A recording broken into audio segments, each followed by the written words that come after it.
Hi, chemistry students. Today we're going to look at the relationships between temperature, pressure, and volume.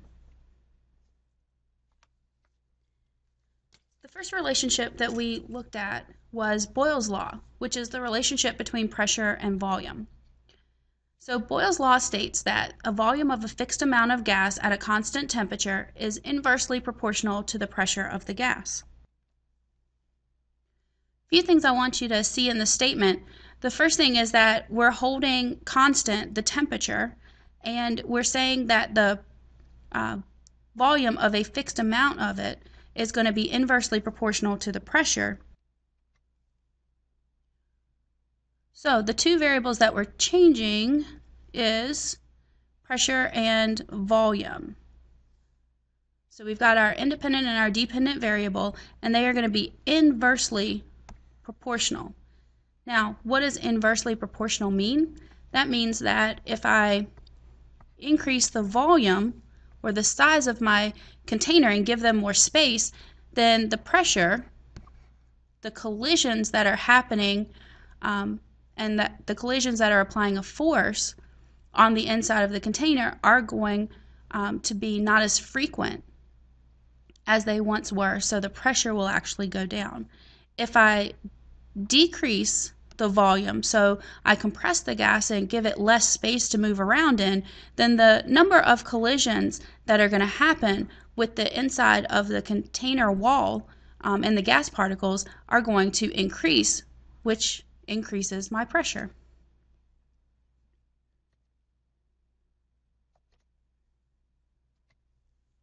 Now we know from our Boyle's Law lab that when we take the pressure and we multiply it by the volume, that we got a constant. And that was our pressure and our volume at one given time is equal to that constant. What if we had, let's say that was pressure 1 and volume 1. Now if we were to take another pressure, let's say that's P2, and another volume at a given time, that would also equal the constant.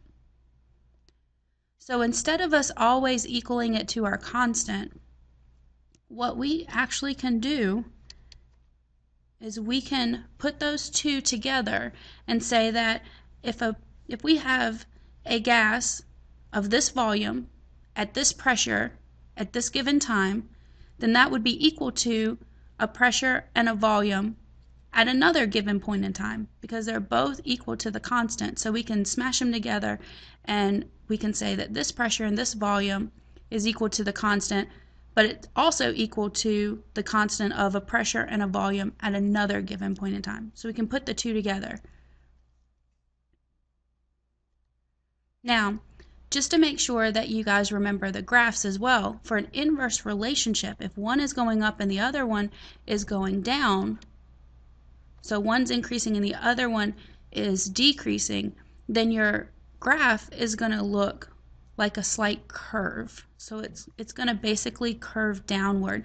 It's not going to reach down to 0, but you are going to see that your highest pressures are going to happen at your lowest volumes.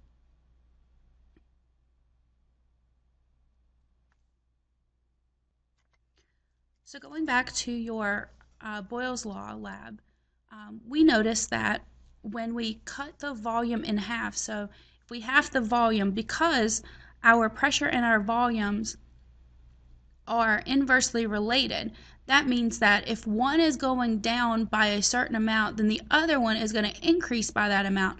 So in this case, our volume is being cut in half, which means our pressure should be going up, but it's going to go up by that same amount. So not by half, but it's actually going to double. And so the answer to this question is D.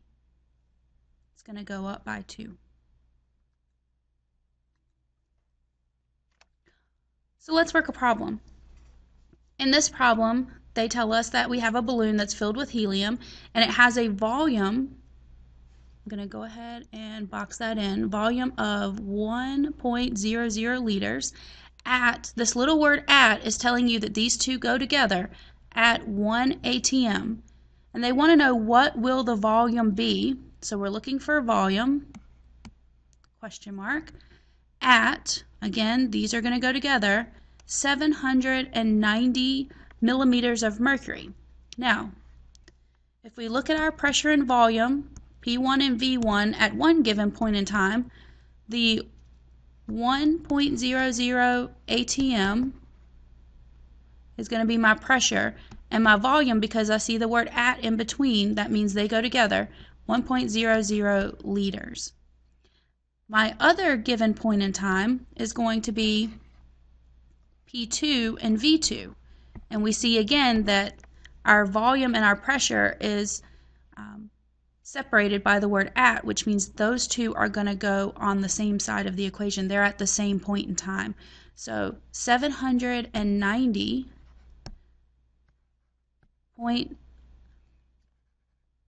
millimeters of mercury. So 790 millimeters of mercury, and they're wanting us to find this volume.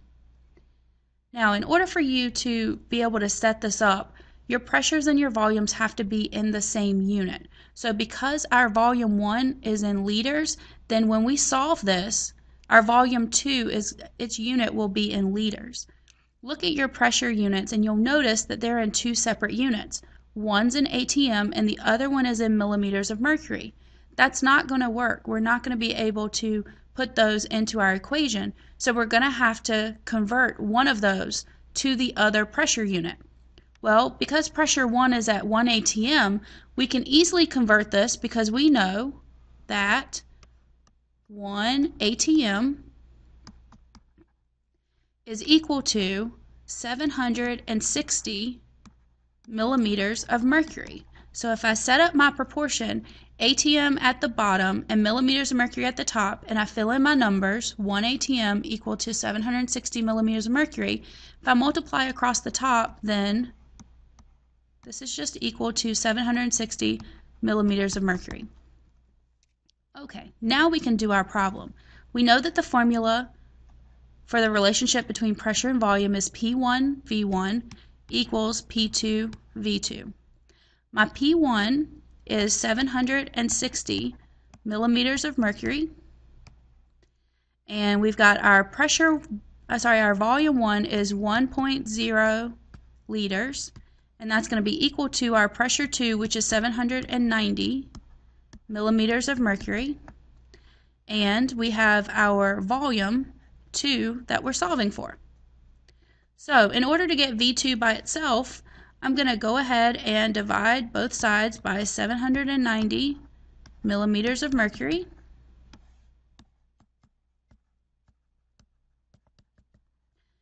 Your millimeters of mercury on the right side are going to cancel out, and you're left with V2 equal to 0.96. And because my millimeters of mercury cancel out at the top and the bottom, this is going to equal liters. So 0.96 liters is my answer. So the next question that we want to look at is, what is temperature? Now, at this point, we've been taking temperature measurements. A lot of you guys probably have heard heating, you're going to heat something up. We are talking about temperature. We're not talking about heat. Those are two totally separate things. So what is temperature then?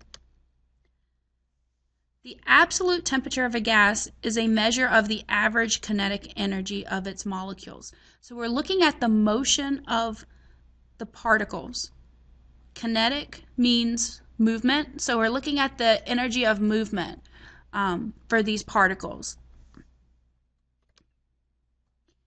And so we found today, after doing the lab yesterday and processing it today, we found that in order for us to see the true relationship between any of our variables, volume or pressure of a gas, we must use the Kelvin temperature.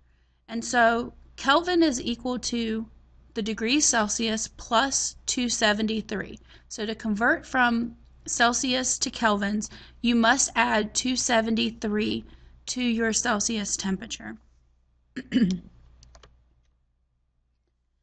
Now, the reason that we use Kelvin is because, one, we can get actual direct or inverse relationships, but second, we also know that at 0 kelvins, all motion stops.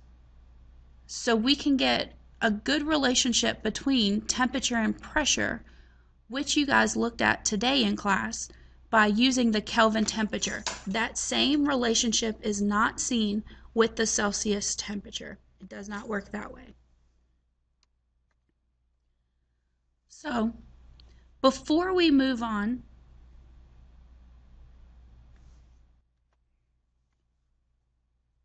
know that every time that you see a temperature, you must make sure that you convert it from Celsius into kelvins. You will not be able to get the correct answer using the Celsius temperature. You must use kelvins. So the next relationship that we want to look at that we weren't able to do in a lab is the Charles's law, which is the volume of a certain amount of gas at a constant pressure is going to be directly proportional to the temperature of the gas. But this relationship is only seen if the temperature is in Kelvin. So we see here that we've got a couple of words. One of those is direct. So we see directly proportional. When you see the word directly proportional, that means that if the volume is increased, if the temperature is decreased, then the volume will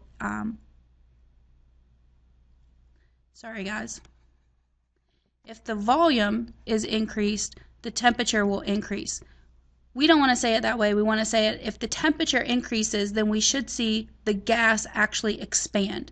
If the temperature decreases, then we should see that the gas should compress, or we should see it go down, the volume of that gas. So that means in a direct relationship, they go the same direction. One goes up, the other one is going to go up as well by the same amount.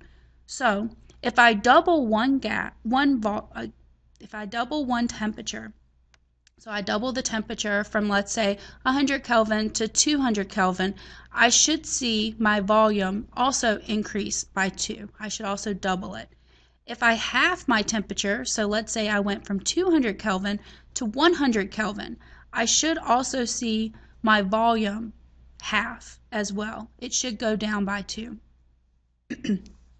Notice that in the graph for volume versus temperature that you see a straight line. There is no curve like that of the Boyle's Law lab. You're going to see a straight line for this direct relationship.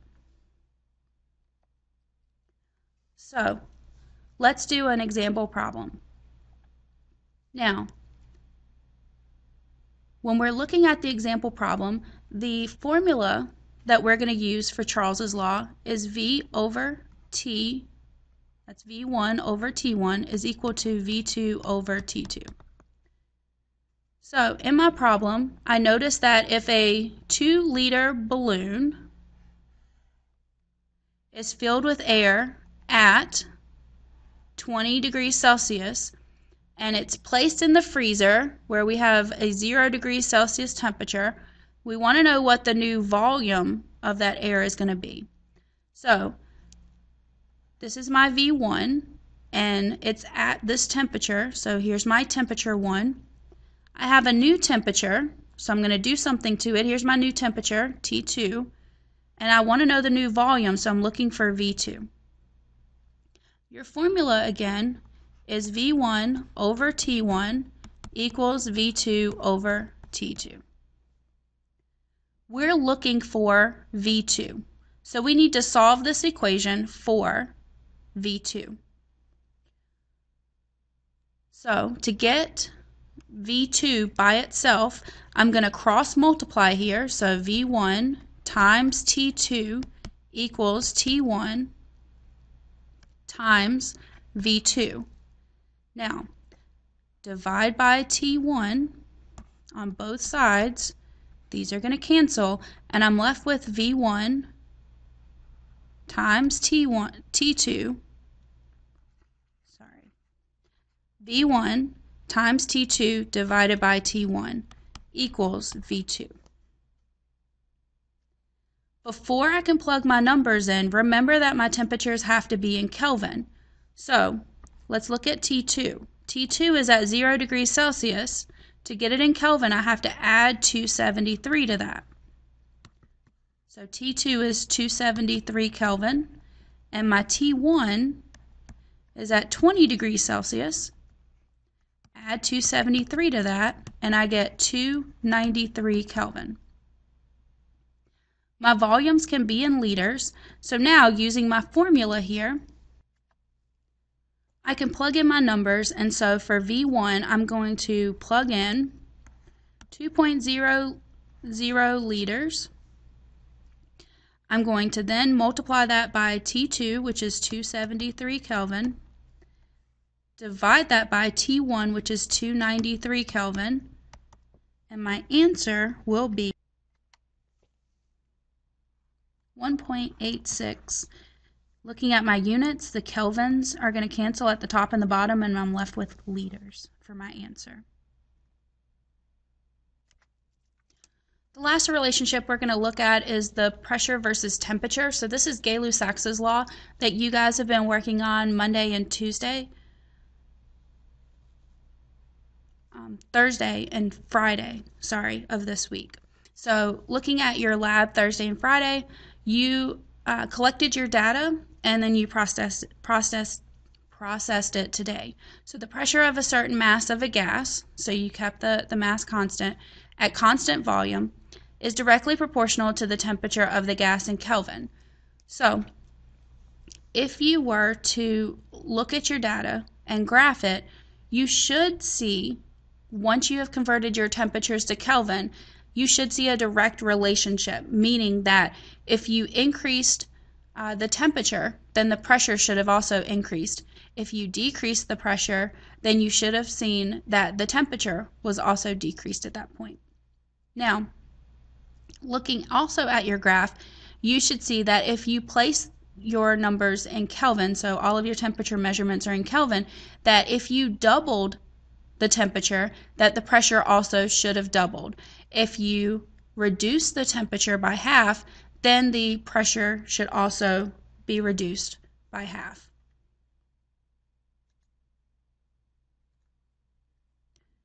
So the only thing that we have to worry about when we're dealing with various types of problems is this little shorthand method of STP. Whenever you see STP, STP stands for standard temperature and pressure. It's a shorthand way for scientists to basically say that we're dealing with a gas that's at a temperature of 0 degrees Celsius, or for our calculations, 273 Kelvin and 1 atm. Now, because of that, every time that you see STP in a particular problem, make sure that you write down 273 Kelvin and 1 atm so that you know that that STP is giving you a temperature and a pressure. And that temperature and pressure should stay together. They should be on the same side of the equation. So it's a quick way for scientists, instead of writing out all the numbers, to basically say that you have standard temperature and standard pressure.